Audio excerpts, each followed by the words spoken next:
Bienvenue dans cette nouvelle édition du QG News. Au sommaire de l'actualité, le Front populaire ivoirien proteste contre l'arrestation d'Asso Adou. L'ancien ministre et directeur de campagne de l'ex-président Laurent Gbagbo a été arrêté ce mercredi. Il était rentré d'exil le 25 novembre dernier. Le Mali a un nouveau chef du gouvernement. Il s'agit de Modibo Keïta. Il a été nommé ce jeudi en remplacement à Moussa Mara, démissionnaire. Et puis au Gabon, la Caisse nationale de sécurité sociale lance sa carte d'assuré biométrique, un nouvel outil qui vise notamment à combattre la fraude qui gangrène le système de sécurité sociale dans le pays. Le Front populaire ivoirien réclame la libération immédiate de Asso Adou. Le directeur de campagne de Laurent Gbagbo a été arrêté ce mercredi à son domicile par des éléments du Centre de coordination des opérations. Il se trouverait en ce moment dans les locaux de la direction de la surveillance du territoire. Le FPI crie au procès politique et demande sa libération ainsi que celle de ses autres militants. On écoute l'analyse de Lafi Wakili, directeur de l'intelligence d'Abidjan. On reproche au docteur Asso Adou d'avoir été cité par des assaillants qui ont été arrêtés au début du Nouvel An. Ils l'ont cité. Donc l'enquête veut établir quel est le lien entre lui et sa mise en cause par les gens. Ensuite, le FBI a réagi en produisant un communiqué pour dénoncer l'arrestation et exiger sa libération.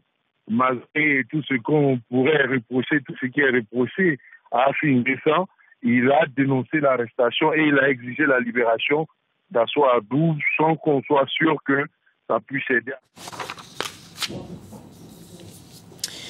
Au Cameroun, le président Paul Biya a reçu ce jeudi au Palais de l'Unité de Yaoundé les vœux de Nouvel An des membres du corps diplomatique et ceux des corps constitués de la République.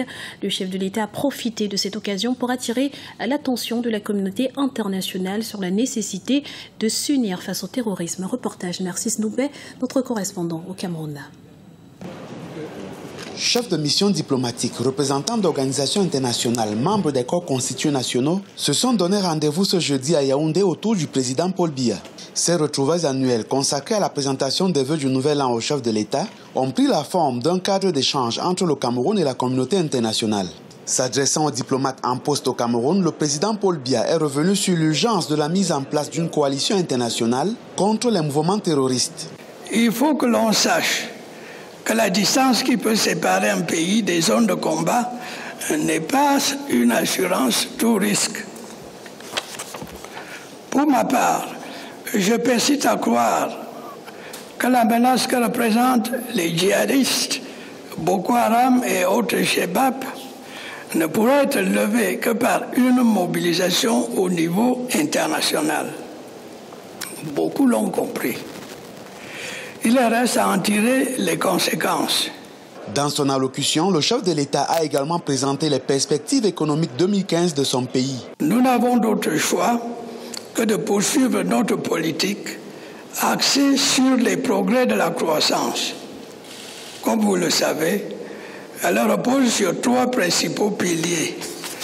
La construction d'infrastructures, notamment de transport et d'énergie, la modernisation de notre agriculture et le développement des industries de transformation de nos matières premières. De la sorte, nous pouvons espérer faire reculer la pauvreté en créant des emplois et en améliorant les conditions de vie de nos populations. En 2015, le Cameroun vise un taux de croissance de 6,3%. Pour accélérer la croissance économique de son pays, le président Paul Biya a initié un plan d'urgence triennal 2015-2017. 925 milliards de francs CFA seront nécessaires pour sa réalisation. Modibo Keïta remplit la tête du gouvernement au Mali. Il a été nommé Premier ministre ce jeudi par le président Ibrahim Boubacar Keïta en remplacement à Moussa Mara, un grand commis de l'État. Modibo Keïta avait déjà assumé les fonctions de Premier ministre en 2002. Pour certains observateurs, sa nomination pourrait donner un nouveau coup de souffle au quinquennat du président Ibrahim Boubacar Keïta. Le point avec Ibrahim Ndiaye. Place Moussa Mara à la tête du gouvernement. Le Premier ministre Moussa Mara a présenté ce jeudi 8 janvier sa démission au président de la République Ibrahim Boubacar Keïta. Ce dernier a nommé dans la foulée Modibo Keïta chef du gouvernement. Le départ de l'ancien Premier ministre Moussa Mara de la primature était attendu aux yeux de nombreux Maliens. Il était médiateur désigné par le président de la République pour représenter les intérêts du Mali et défendre, coordonner tout ce travail-là sur le terrain avec l'équipe gouvernementale et les autres.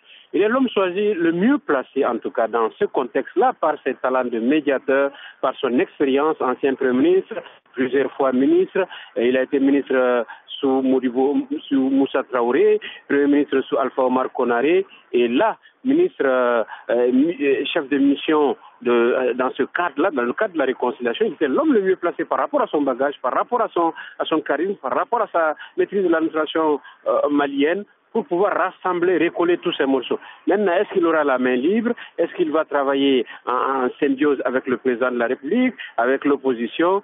C'est le prochain défi qui est à suivre avec déjà le premier test, c'est la constitution de cette nouvelle équipe gouvernementale. Le nouveau chef du gouvernement malien, qui était l'actuel représentant du chef de l'État aux négociations de paix avec les groupes rebelles, est un homme de confiance du président malien. Il jouit également de plusieurs expériences au sein de différents gouvernements maliens. C'est un avantage parce qu'il est celui qui a coordonné la médiation sur le terrain, qui a discuté avec les acteurs, qui est à mesure de savoir avec qui il peut travailler. Il peut travailler dans le cadre de la réconciliation, de la reconstruction du Nord. Donc, qui est digne de confiance, qui ne l'est pas, il est en tout cas le mieux placé dans l'attelage actuel qui peut présenter pour pouvoir recoller tous les morceaux. Maintenant, c'est un homme d'un certain âge, ça peut être les désavantages qui vont contre lui, et il est d'une certaine époque avec une certaine rigueur, une parole d'honneur et une certaine moralité. Est-ce que la nouvelle génération peut se plier à ce travail-là pour donner une équipe multiforme, diverse sous toutes les coutures, qui va ensemble relever ce défi pour le Mali et pour toute l'Afrique, qui n'est pas du tout évident.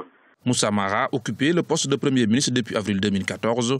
Le nouveau chef du gouvernement retrouve ainsi un poste qu'il a déjà occupé entre mars et juin 2002. Sur le plan politique, les pourparlers d'Alger entre le gouvernement malien et les rebelles du Nord reprennent le 20 janvier 2015, un dossier sur lequel est vivement attendu le nouveau Premier ministre malien. Au Gabon, la nouvelle carte d'assuré biométrique de la Caisse nationale de sécurité sociale a été présentée à Libreville ce mardi. Elle comporte toutes les données susceptibles de renseigner sur la situation des assurés. L'avantage n'est autre que le suivi régulier des cotisations de façon individuelle. Explication dans ce reportage de Douglas Tontom, notre correspondant sur place. Combattre la fraude dans le système de sécurité sociale au Gabon, c'est l'objectif visé par la nouvelle carte de sécurité sociale biométrique. Présentée à Libreville par le directeur général de la Caisse nationale de sécurité sociale, cette carte va assurer une gestion efficace de la carrière de l'assuré social, de ses cotisations et garantir au mieux l'offre de ses prestations sociales. Une base de données qui contient toutes les informations de chaque assuré contenues sur notre système d'information. Et ces informations contenues sur notre système d'information, on les enregistre dans ces puces au moment de l'enrôlement.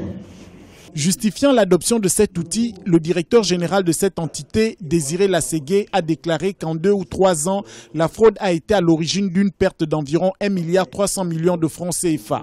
Pour les usagers, cette carte vient à point nommé et permettra à chaque assuré d'être son propre contrôleur. Avant, pour avoir le résultat de tes cotisations, il fallait te rendre sur place à la CNSS et remplir un document qui pouvait te prendre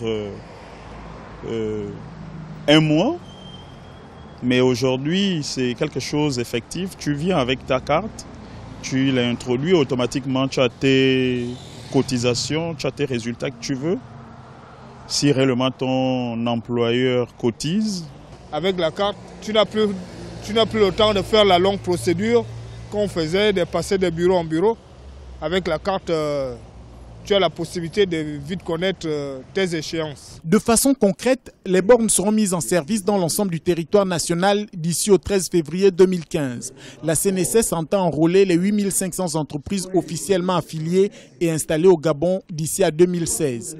Mais pour l'heure, 8 entreprises pilotes feront l'objet d'enrôlement dans les prochains jours à Libreville. Veuillez nous excuser pour ce problème technique. Nous reviendrons sur ce sujet dans nos prochaines éditions. Dans le reste de l'actualité, la lutte contre le virus Ebola pourrait franchir un nouveau cap. 2 vaccins vont rentrer dans l'ultime phase de test en Afrique dès fin janvier dans les zones contaminées d'Afrique de l'Ouest. Ces tests dits de phase 3 vont concerner dans un premier temps 4500 personnes en Guinée. Il faudra ensuite attendre 2 à 4 semaines pour avoir les données sur l'immunisation obtenue par ces vaccins. Si cette étape est validée, une utilisation généralisée pourra être possible.